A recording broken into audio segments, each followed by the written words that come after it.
ચૂંટણી આવે એટલે તમે ખેડૂત મટી જાવ છો, ભાગ ભાગમાં વેચાઈ જાઓ છો. આ કે લેવો છે ને આ કડવો છે ને આ આહિર છે ને આ દરબાર છે ને આ રબારી છે. ખેડૂત મટી જાવ છો કાકાઓ, એટલે 2% વાળા તમારી ઉપર રાજ કરે છે. અને તમે ધારાસભ્ય નથી ચૂંટતા,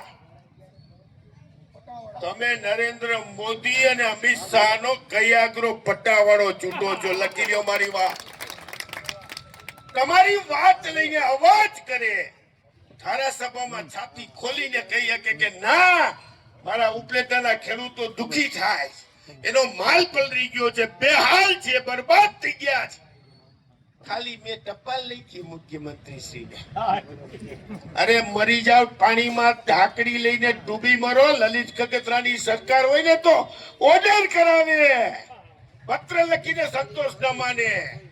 તમારી સરકાર, તમને 30 વર્ષથી આ ખેડૂતના દીકરાઓએ પેટ ભરીને મત આપ્યા છે અને તમે ટપાલ લખો. મેં પત્ર લખ્યો વડાપ્રધાનને, હું જાહેરાત કરું છું, હું સરકારને રજૂઆત કરું છું. રજૂઆત નહીં, ઓર્ડર જોઈ, ઓર્ડર. અને ઓર્ડર કરવાની તેવડ હોય તો રાજીનામા દઈ દો. તમે નરેન્દ્ર મોદીને અમિત શાહના પટ્ટાવાળા તરીકે કામ કરોમાં અમારા જનપ્રતિનિધિ તરીકે 162 જણાને કહું છું. ભારતીય જનતા પાર્ટીમાંથી ચૂંટેલા એ ધારાસભ્યો બધા જ, એને ધારાસભામાં બોલવું હોય તો એને આકાને પૂછવું પડે. અને મારે લલિત કગથરાને 1 2 3 મારે લલિત વસોયાને અમે છાતી ઠોકીને કહી, સાહેબ હું આપને એ વિનંતી કરવા આવ્યો છું, આપણે શેના માટે માગવું પડે? શેના માટે સરકારને રાહત દેવાની વાત થાય? એટલે તમે અત્યારે સર્વેનો ટાંગો મારો છો. તમારી પાસે મામલતદાર છે, કેટલો ઇંચ વરસાદ પડ્યો રેકોર્ડ છે, તમારી પાસે સેટેલાઇટ છે, તમારી પાસે સમગ્ર તંત્ર છે. આ પોલીસના આઈબી વાળાને ખબર છે કે અમે અહીંયા કેટલા ભેગા થયા. હમણાં સરકારમાં રિપોર્ટ લઈ દે ને, તો એને ખબર નથી કેટલો વરસાદ પડ્યો. એલા તો સર્વે સ્ટેશનનો ટાંગો મારો છો. તમારે સરકારને દેવાની દાનત નથી, ખોરા ટોપરા જેવી તમારી દાનત છે. જો મારી એક વાત બહુ સમજીને સાંભળી લ્યો. આ ધોરાજી ઉપલેટાની જાઓ જલાલી લલિત કગથરાએ જોઈ છે. અમારી મોરબીમાં તો ઉજ્જડ હતું, તેથી અહીંયા ચારે બાજુ સોલર પ્લાન્ટ, ખાંડસરી ધપ ધપ ધપ ધપ ધલધલાતી હતી. સાહેબ આ ઉજ્જડ શું કામ થયું તમને ખબર છે? આ ભાજપની નીતિથી ઉજ્જડ થયું છે, નીતિથી.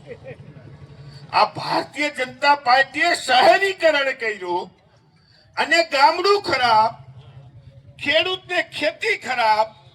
શહેરમાં જવા માટેનો જે ગાંડો ક્રેશ, તમારે દીકરો પરણાવવો હોય તો 10 વીઘા જમીન જખ મારીને વેચવી પડે.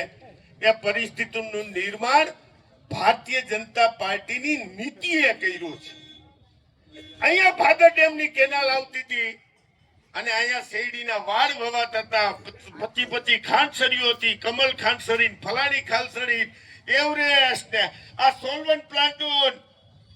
આજે ઉજડા ચમન થઈ ગયા, ટકા થઈ ગયા. ટકા થઈ ગયા કે નહીં? કોને કર્યા? તમે.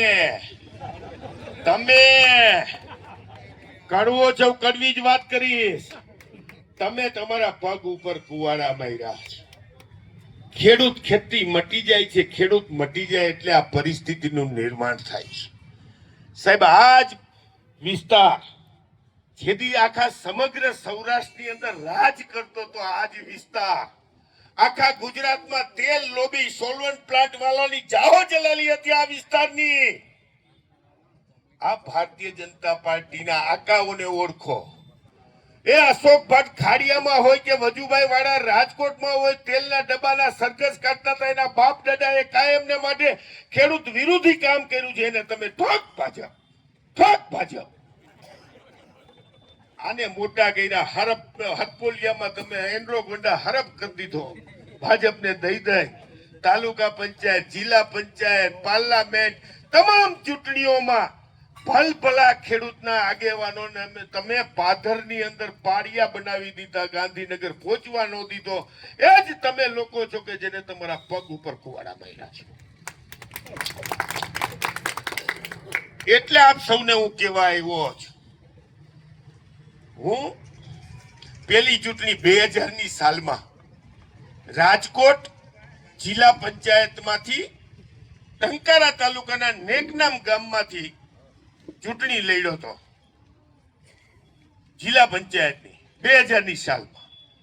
તેથી હું 40 વર્ષનો હતો અને તેથી મારું એક સૂત્ર હતું, ખેડૂત, ખેતી અને ગામડું બચાવો, ભાજપને ભગાવો.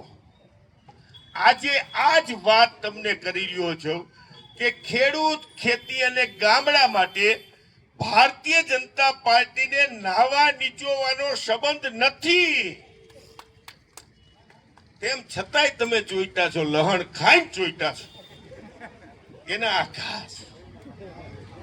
અને જે દિવસે મેં સૂત્ર આપ્યું હતું તેથી 42 વર્ષનો હતો. લોકો મને લલિત કહીને બોલાવતા હતા. પછી જિલ્લા પંચાયતમાં વિઠ્ઠલભાઈના ઘરના પ્રમુખ થયા અને હું ઉપપ્રમુખ થયો એટલે મને લલિતભાઈ મીંડા કહેવા. હવે આખું ગુજરાત લલિત કાકા કહે છે. હવે બાપો થાવી પેલા તો તમે સમજો ને કે આમને પતી જાવું ભાઈ.